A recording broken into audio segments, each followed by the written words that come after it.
So today's equipment is a pencil. I like the blackwing matte, but a 4B 2B pencil should do the job. I use smudgers, so I've got my beauty blender and my stump stick, and various erasers. Here I've got a mono zero eraser and also a kneaded eraser. I'm going to be drawing in my moleskine sketchbook as usual. So yeah, that's the plan for today's session. Fechin was a Russian-born artist who was born in the 1880s but moved to the United States in the 1920s. He's got a really interesting style of painting that I'll show you a little bit later, and he became famous for the drawings he did of New Mexico landscape and also the indigenous people of New Mexico. We'll have a little look at that later. In terms of the style I'm starting off with, it's a bit I'm kind of feeling my way through it, and this is what I usually do. I'll talk about this on a separate video, but I don't really have one set technique that I use. I try and have several techniques in my toolkit, and I just adapt depending on the drawing or the outcome that I'm trying to achieve. The really interesting thing about Fechin's artworks is the style and the texture of them. He has this really kind of rough, loose texture that you can see in this lady's hair and around her cheek.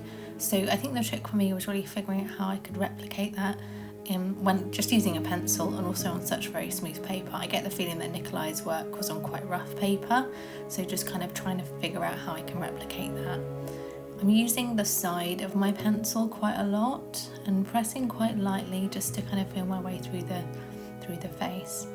I've started off with a little bit of a Loomis head, so I've got the ball of her skull and the centre line of her face, but I've kind of moved into more of a kind of continuous line drawing that you'll see on my 4 exercises video that I'll link above if you're interested in watching. So really just trying to feel my way around the features of her face. I really try and nail down her, not the eyeballs or the eyes exactly, but more like the outline of the eye socket, the centre line of the face, and the position of the nose and the mouth. So trying to kind of map those into the face and just moving into laying down some tones.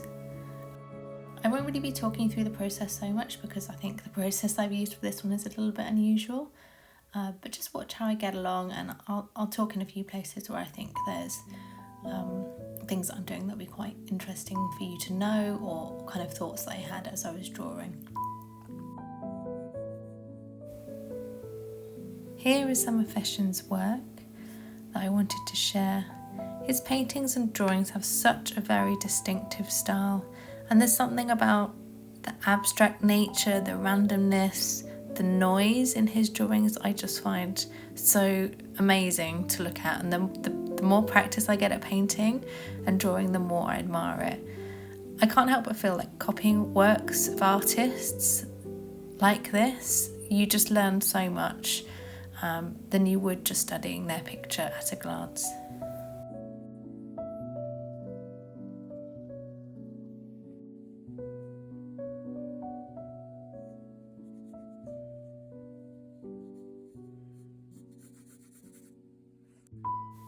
So one thing that you might have noticed that I've done, maybe not, is I've actually straightened up her head a little bit.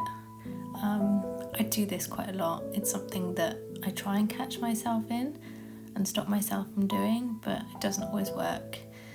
Tilting the head can sometimes be quite effective, but when you're straightening people up from a tilt, it can obviously sometimes have the opposite effect to what you want.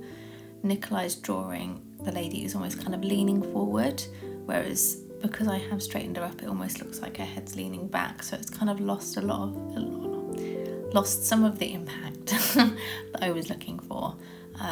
So that's just one thing I think I would do differently if I was drawing this again. I think I would just make sure that centre line that I draw on her face is at the same tilt as the drawing itself that I'm copying. Sometimes I pick up on these things. What I didn't do in this drawing, and what I often do, is I check the drawing before I kind of go much further, but because I took sort of quite an organic approach with this one, I didn't actually check my drawing at all, the whole process. So I think if I had done that early on, I would have realised the tilt issue. I may not have fixed it because it's something that once you've got the tilt wrong, unless you catch it right at the beginning, there's not a lot you can do about it. But yeah, it's something to watch out for. I think it's just, in general, every artist makes the same errors quite a lot, so understanding what those errors are and being able to kind of catch yourself before you make them, I think is really helpful. And the only way you can do that is to really just practice and keep checking in your work, and eventually you'll figure out what your frequent mistakes are.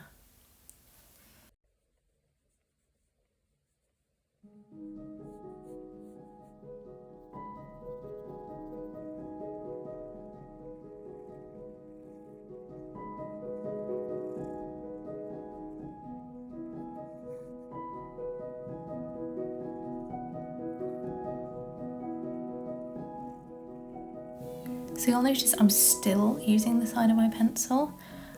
This is quite unusual for me. I do like to move into kind of pinning down some of the features. And the reason for that is just really trying to replicate that texture I see in the drawing as much as possible. And really the only way I have to do that with this pencil is to draw with the side of the pencil.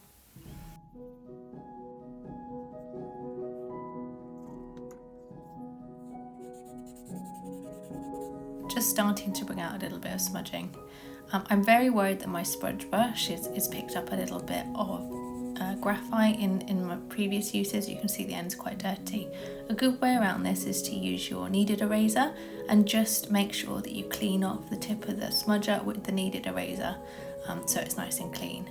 Now, having some of that graphite there might actually be intentional, so you might want to first draw a little scribble on the side and use your, pick up some of that with your smudging brush if you want to kind of already bring in a bit of tone that's not already there on the page. But if you want a nice clean smudger, then that's the best way to do it. So I'm just lightly smudging some of the textures. Again, I'm not doing it too hard. I really want to keep that kind of rough texture that you get from the side of the pencil, so really being quite careful. And this is the first time that I'm actually using the tip of my pencil to try and kind of pin down the side of her face.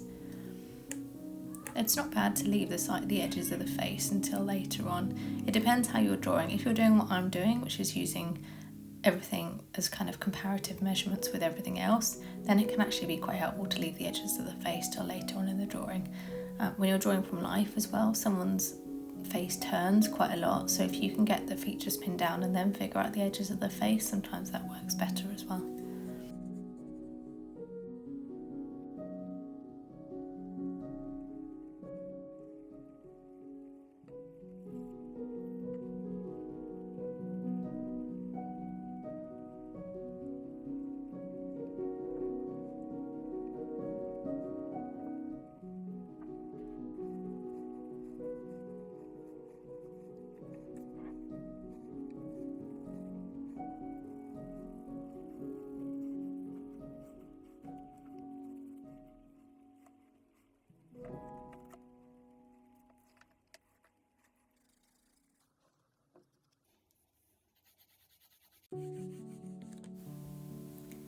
So what I'm doing now is I'm using my kneaded eraser just to pick up some of the pencil. Again, I'm just really a bit careful of these marks, so a good way to pick up some of the graphite without actually losing the marks is to pick up your kneaded eraser and just really kind of press it into the graphite rather than kind of rubbing or drawing with your eraser.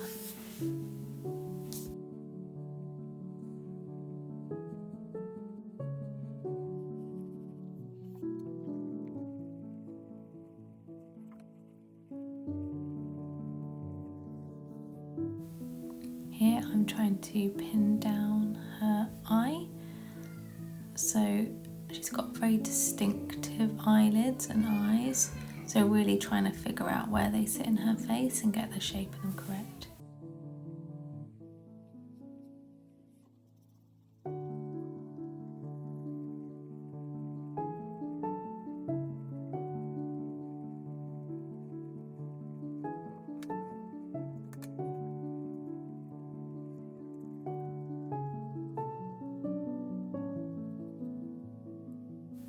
So you can see here that I'm finally coming in with the tip of my pencil.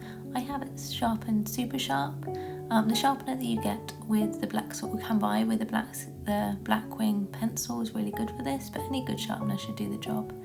I'm using the tip of my pencil to gently define some of the edges of the forms that I see, and also bring in some subtle hatching. I'm trying to make I mean, you can barely see it on the video here. I'll try and zoom in a minute so you can see it in more detail, but I'm really trying to bring some variety of tone without really destroying that texture that I have down already. So it's really about some complementary textures and marks.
When you're drawing the hair, really resist the temptation to draw the individual strands of hair. Just pay close attention to the source drawing. If you have a source drawing, or if you're drawing from a photo reference, just try and think the hair as more like an object or a shape rather than drawing the hair itself.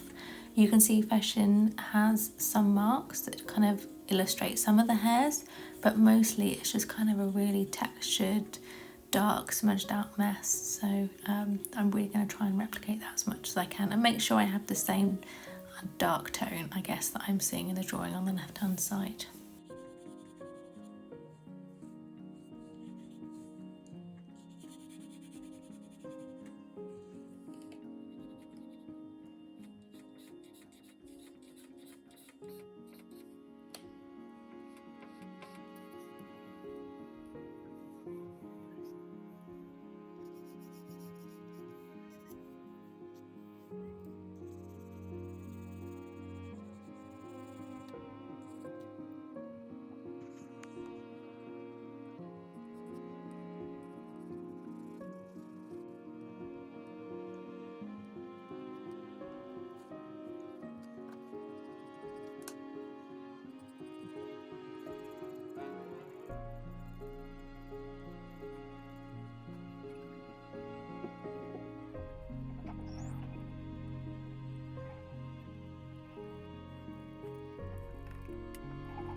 So it's about here that I realised one of the errors I made in the drawing. Her left eye looked a little bit short, and when I was trying to figure that out, I realised that the error came from her eyebrow, which I just made a little bit too curved down and not wide enough.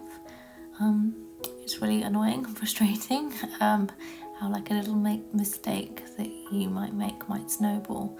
I think that's one of the reasons why it's good to kind of take your time and take breaks, or to have some way of independently checking your drawing, because it is quite frustrating when yeah, something very small can throw off the drawing if you don't realise what's causing the error.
So the study is pretty much done now. I'll show you the finished picture in a second. This took me about 45 minutes to complete. Yeah, I can still see a few errors, so I haven't got her right hand eye quite right, and obviously the issue with the tilt. But I think overall I did a pretty good job. This has been the first Fechin master study I've actually done, so it's been really enjoyable, and I'm going to have to do a few more of these. If you found this video useful, I'd love to hear your feedback. Leave a comment or a like, and subscribe for more of these videos.